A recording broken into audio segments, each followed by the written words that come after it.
રાજકોટ શહેરના કુવાડવા રોડ પર ગ્રીનલેન્ડ ચોકડી પાસે રવિવારના સાંજે 6:15 વાગ્યાના અરસામાં રિક્ષા અને ડમ્પર ચાલક વચ્ચે અકસ્માત સર્જાતા પિતા પુત્રના મૃત્યુ નિપજ્યા છે। 44 વર્ષીય પ્રવીણભાઈ ગરસોગિયા અને 18 વર્ષીય પુત્ર મયંક ગરસોગિયાનું મૃત્યુ થયું છે, જ્યારે કે પતિ પત્ની સહિત 4 જેટલા વ્યક્તિઓ અકસ્માતના બનાવમાં ઇજાગ્રસ્ત થયા હોવાનું સામે આવ્યું છે। ઇજાગ્રસ્તોને તાત્કાલિક નજીકની હોસ્પિટલ ખાતે ખસેડવામાં આવ્યા હતા। સમગ્ર ઘટનાની જાણ થતાં બી ડિવિઝન પોલીસ સ્ટેશનનો કાફલો ઘટના સ્થળે દોડી ગયો હતો। હાઈવે ઉપરથી અકસ્માતના કારણે સર્જાયેલ ટ્રાફિક જામને પોલીસ દ્વારા ક્લિયર કરવામાં આવ્યો હતો।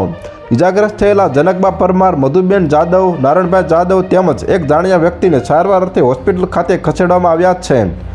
બનાવની જાણ થતાં તાત્કાલિક અસરથી 108ની ટીમ પણ ઘટના સ્થળે દોડી ગઈ હતી, ત્યારે બનાવ બાબતે બી ડિવિઝન પોલીસ દ્વારા ફરિયાદ નોંધવાની સહિતની તજવીજ હાથ ધરવામાં આવી છે।